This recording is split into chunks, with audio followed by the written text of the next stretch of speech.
Hello बच्चों, देखो आप लोगों को बता दें, उत्तर प्रदेश पुलिस भर्ती का जो एक तरह से जो गाइडलाइन है वो जारी हो चुकी है। तो उसके बारे में आज समझेंगे। अगर आपको गाइडलाइन नहीं पता है तो भैया इसको ध्यान से इस वीडियो को देख लें, क्योंकि ये गाइडलाइन आपके लिए बहुत ही इंपॉर्टेंट महत्वपूर्ण होने वाली है। देखते हैं, सबसे पहले हम बात करते हैं उत्तर प्रदेश पुलिस की पहली गाइडलाइन। टोटल इन्होंने 15 गाइडलाइनें जारी की हैं। पहली गाइडलाइन क्या लिखी? लिखित परीक्षा वस्तुनिष्ठ प्रकृति की होगी, मतलब यानी कि कैसी होगी? बहुविकल्पिक होगी, यानी कि पेन पेपर के माध्यम से ओएमआर पर आधारित ये परीक्षा होगी। ठीक है, इसके बाद कही रहे हैं कि 150 प्रश्न आएंगे, 300 अंकों के होंगे, 2 घंटे का इसमें आपको समय दिया जाएगा। और इसके बाद दूसरा इन्होंने विकल्प दिया है, यानी कि 15 इन्होंने निर्देश दिए। दूसरा निर्देश दिया है कि 150 प्रश्न होंगे, अधिकतम 300 अंक होंगे, और इसके बाद 2 घंटे यानी कि 120 मिनट आपको मिलेंगे। अब देखो एक चीज आपको बताएं, इसमें देखो समान हिंदी की समान ज्ञान है, या हिंदी या रीजनिंग या मैथ, इसमें किसी भी चीज के आपको प्रश्न नहीं दिए हैं। मतलब कि अभी हम लोग ऐसा मानते हैं कि 38 क्वेश्चन जीएस के आएंगे, 37 क्वेश्चन हिंदी के आएंगे, लगभग 55 के आसपास रीजनिंग के आएंगे, 20 क्वेश्चन के आएंगे मैथ के आएंगे। लेकिन इन्होंने ऐसा कोई निर्देश नहीं दिया है, कुछ भी आ सकते हैं। ठीक है, इसके बाद तीसरी इनको लाइन जो जारी की है, तीसरा जो इनका विकल्प है, लिखा है प्रत्येक प्रश्न के लिए 4 वैकल्पिक उत्तर दिए जाएंगे। इनमें से अभ्यर्थी जिस भी सही उत्तर को समझते हो चुन ले। प्रत्येक प्रश्न के लिए केवल एक ही उत्तर चुने, तदनुसार ओमार में उत्तर पत्रक में गोला करें। ठीक है भाई, तो आपको एबीसीडी 4 ऑप्शन दिए, उनमें से एक कोई आपको आंसर चुनना है। सही उत्तर के लिए 2 अंक 2 नंबर आपको मिलेंगे। आगे इनकी पांचवी जो लाइन है वो क्या बोली गई है कि परीक्षा में ऋणात्मक अंक का प्रावधान है, यानी कि 1/4 की माइनस मार्किंग उन्होंने बोली है कि 1/4 की क्या होगी? माइनस मार्किंग आपको कराएंगे। ठीक है, आगे हम बात करते हैं, इसकी इन्होंने छठवीं लाइन क्या बोली कि ओएमआर पत्रक में गोला भरने के लिए केवल काला और नीला पेन।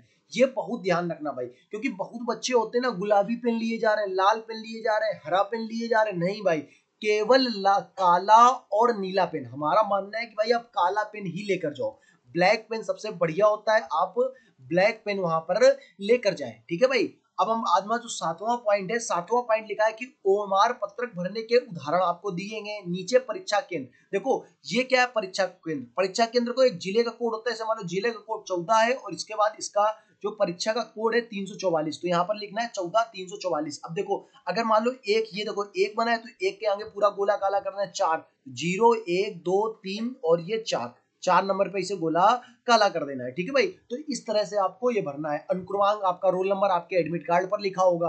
ठीक है, और बात करते हैं प्रश्न पत्र का, जो आपको पेपर मिलेगा उसमें क्या कहते हैं, यहाँ पर क्या होगा? उस पर कोड लिखा होगा एक, तो उस पर यहाँ पर क्रमांक लिखा होगा, वो भी यहाँ पर भरना होगा। ठीक है, आगे देखो क्या लिखा है। आगे 7वें अगर 8वें पॉइंट की ओर बढ़ते हैं हम लोग, तो 8वां पॉइंट देखो क्या लिखा है। 8वें पॉइंट पे हम लोग बढ़ते हैं। 8वां पॉइंट क्या लिखा है कि ओएमआर पत्रक पुस्तिका श्रृंखला कोड, हाँ ठीक है, भरने की आवश्यकता नहीं है। यहाँ पर आपको कोड भरने की कोई आवश्यकता नहीं है।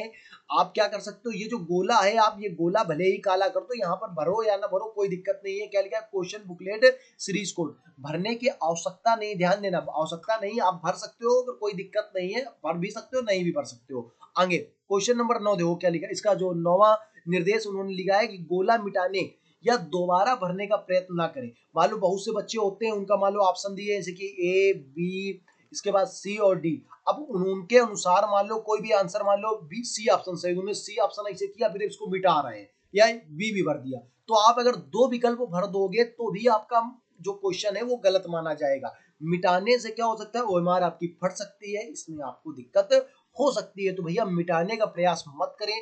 गोला करने, काला करने की हमने विधि बताई, किस तरह से काला करना है। इस तरह से, ये क्रॉस का, सही का, आधा गोला या 2 गोले काले नहीं करने हैं। ठीक है भाई, आगे 10वां नंबर जो उन्होंने बोला है कि प्रश्न पत्र सिर्फ हिंदी।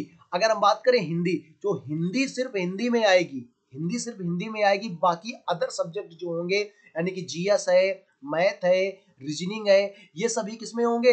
बाईलैंग्वेज होंगे, यानी कि हिंदी और इंग्लिश दोनों में होंगे। और सामान्य किसका होगा? लिखा है किसी संशय या भ्रम की स्थिति में अंग्रेजी रूपांतरण क्या होगा? मान्य होगा, अंग्रेजी वाला ही माना जाएगा। ठीक है भाई, आगे देखो क्वेश्चन, इसका जो 11वां निर्देश इन्होंने दिया है कि 23 24 25 30 23 24 25 30 और 31 को परीक्षा होगी, 10 पालियों में परीक्षाएं होंगी, ठीक है, कोई दिक्कत नहीं। 12वां क्या लिखा है, प्रत्येक जो पाली के जो प्रश्न उत्तर होंगे वो अलग अलग होंगे, ठीक है, कोई दिक्कत नहीं है। अगर कोई भी प्रश्न अगर गलत हो जाता है तो उसको हाई कोर्ट यानी कि उच्च न्यायालय इलाहाबाद में रिट याचिका दायर करने के बाद पवन कुमार अग्रहरि बनाम उत्तर प्रदेश लोक सेवा आयोग की स्वीकृति मिलेगी। उसके अनुसार तय किया जाएगा कि आपका मतलब इस सूत्र के अनुसार तय किया जाएगा आपको पूरे नंबर देने हैं या नहीं देने हैं, ठीक है। आगे इनका जो 14वां निर्देश है उसको देखते हैं। लिखा है कि लिखित परीक्षा के लिए विस्तृत पाठ्यक्रम बोर्ड की विज्ञप्ति दिनांक 23/12 हाँ 23/12 को जारी होगी, तो इसमें कोई दिक्कत नहीं है। आपत्ति में कोई अपील नहीं की जा सकती। मान लो आपको कोई आपत्ति हो तो उसमें आप कोई अपील नहीं कर सकते हो, ठीक है।